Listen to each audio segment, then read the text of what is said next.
You will win the war and not the battle. You don't never need to win another battle. Win the war. What's the war? My son's getting married.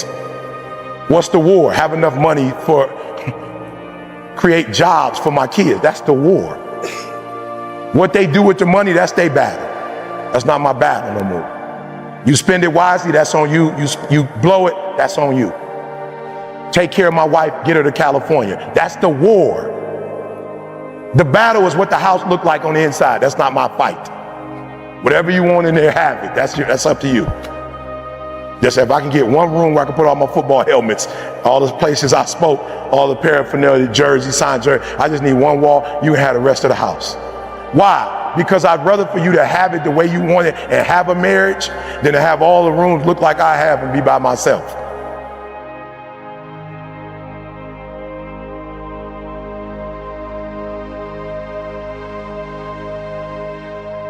We all have 24 hours, all right? What makes some of us average, makes some of us good, some are great, is not the family you was born into, right? It has nothing to do with that. It has nothing to do with your socioeconomic status. It has everything to do with how you command your life. So if you have a bad day, which is no such thing of, it doesn't exist, you had a bad moment and you were so immature that you let that moment dictate the rest of your day, right? And y'all not kids no more. I don't do elementary school. All right, I don't do elementary school because they really, a fifth grader, if I'm talking to a third grader, fourth grader, fifth grader, kindergartner, I don't care what I tell them, they're not at a place of maturity where they can switch their mindset. They're kids, you grown. And some of you are grown, but you're still a child. And you brag about how you're an adult. You're only an adult because of your age. You're not an adult because you command your life. You're an adult because of your age. And that's not what makes adulthood. You're not an adult because you are 18 years old, you're 25, 26. If you still kept catching temper tantrum, you still getting attitudes, that means you're not an adult in that area. That means that particular area controls you, right? You almost got into a car accident over with. Car accident been over with 10 hours ago, you still pissed about it.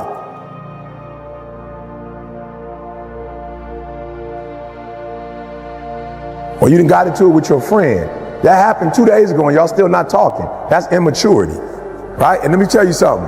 You don't know how many days you have. Like, I'm just gonna keep it 100. You don't know how many days you have left. You don't want to be wasting days.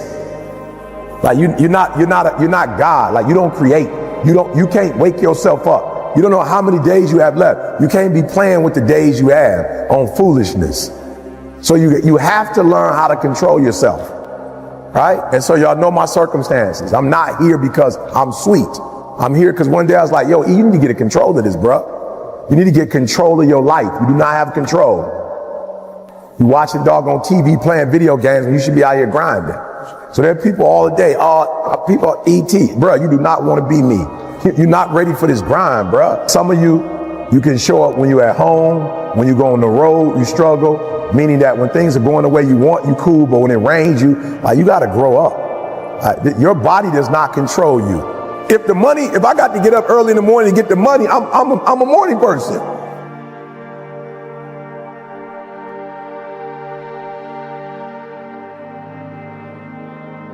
If I got to go play somebody in their hometown and they got home court advantage, I'm about to come bring the heat. Like, listen to me, like you got to stop playing. So most of you, what happens is when everything is favorable, you a beast. Make sure you understand what I'm saying. When everything is favorable, meaning like whatever conditions you like, when those conditions are right, you a beast. But when the conditions ain't right, you get smacked in the face. You gotta grow up. You gotta be a morning person, afternoon person, night person. You gotta be at home person, on the road person. You got to be when you feel good person, when you sick person, when you tired person. I took it offensive. My man looked at me, you tired. I'm like, bro, have you lost your mind? I'm about to kill it. But I had to do back-to-back speeches, 4 o'clock to 5. Then they wanted me to wait till 8 to start again. I had to sit there for 3 hours and wait and like, let's go. Each one of us, the things that you don't have control over is the things that's keeping you from being sweet.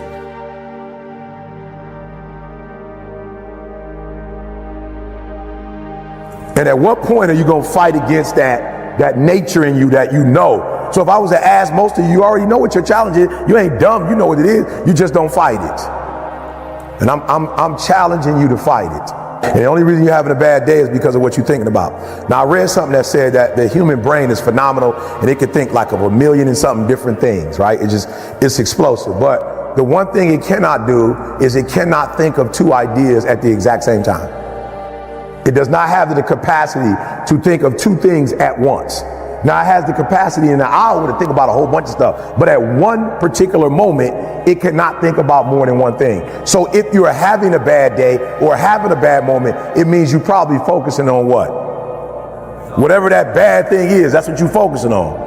That's why your life messed up, because you focus on the stuff that's wrong. You're not putting the same energy on what's right. And it's just weird how we are as humans. We notice the bad and we talk about the bad, but we don't notice the good and talk about the good. We don't harp on the good. And that's what you do wrong. You focus so much on the negative that you forget all the positive. And then when you do think about the positive, you're not putting the energy in the positive like you put in the negative. So it's no secret you are where you are because you focus on stuff you ain't got no business focusing on.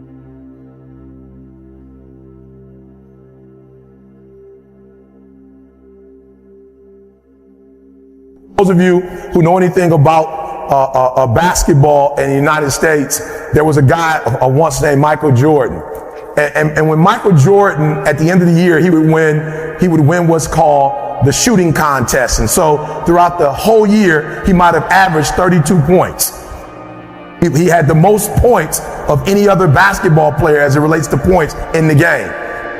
You paid close attention, the guy that was in second place might have averaged 30 points, and the guy under him might have averaged 29 points. Listen to me, this is important. But because Michael Jordan scored 32, he made millions more than everybody else because he was the top as it relates to scoring.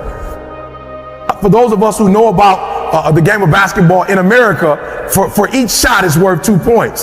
So in actuality, Michael Jordan only scored one more, possibly, and I don't think he did, 2 more baskets a game than the average person, but this guy was a millionaire and made more money than anybody else because of one shot.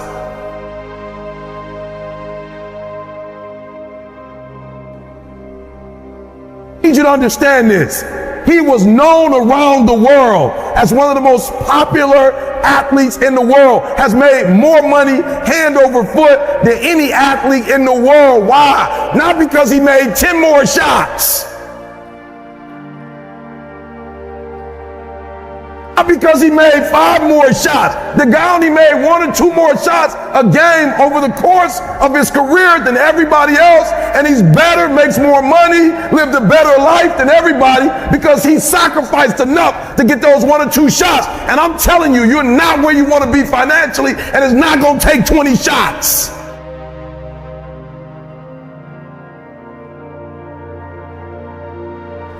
You're not where you want to be in your marriage, and it's not going to take 20 shots. You are not where you want to be in your personal life. You are not the person you want to be, and it's not going to take you 20 shots. For some of you, it's 1 more shot. For some of you, it's 2 more shots, and you have not given yourself enough credit to say, I just need to get up a half hour earlier, and my whole life will change.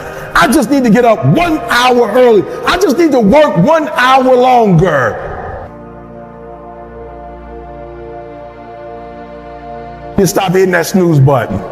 If you were to make that one change, that one sacrifice, you would stop dreaming and start living it.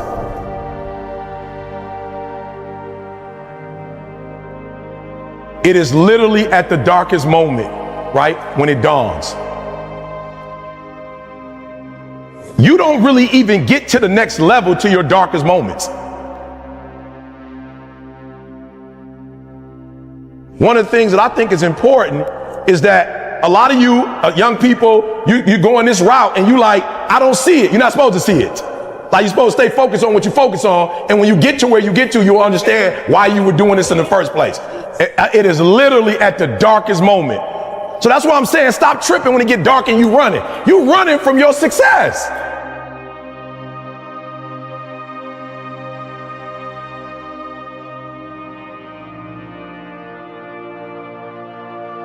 I never quit because I realized, like, why would you do something for 10 years then quit? Why would you do something for 11 years then quit? So for a lot of you, if you was gonna quit, you should have quit when you put your first grand in it. You like 20,000 deep now. You like 9,800 hours deep into it. It only takes 10,000 hours. It is not the darkest moment that's the problem. You the problem, and your perspective is the problem. You thought you was just gonna have a dream and a goal, and you was just gonna wake up and just walk into the sunset. You're like, dream, boom. It don't work like that. You have a dream, and then life punks you. Life punks you and say, do you really want this? I'm gonna give your wife MS. Do you really want this? 5 of your aunts gonna die of cancer. Do you really want this? You gonna lose friends. Do you really want this? Your mama gonna be pissed when you write the book about your family. Do you really want this?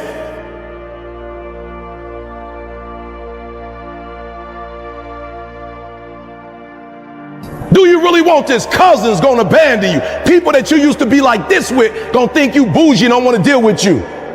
It's a part of it, but I paid too much.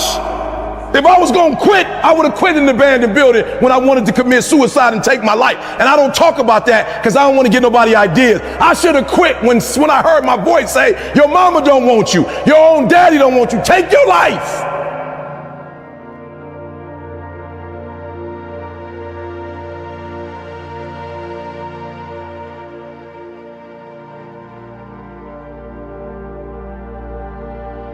I got through that, so why I'm gonna quit over a grade, an F on a grade? Why would I quit because I didn't do well on the master's degree? Come on. And so I'm telling y'all, you have come too far to quit now. You have invested too much to quit now. You have lost too much to quit now. Get a reward for your pain. Don't cry about it. Don't whine about it. Get a reward for it. And guess what? People rock with me because I know what you've been through and I didn't quit. I know what you've been through and I didn't stop. I know what you've been through and I didn't whine. You know what I did? I got my reward for it. And not only did I get a reward for it, my wife got a reward for it. My kids got a reward for it. They're gonna live a different life because of what I went through. And had I quit, I would have been just like my father who left me with nothing. I'd have been just like my grandfather who quit.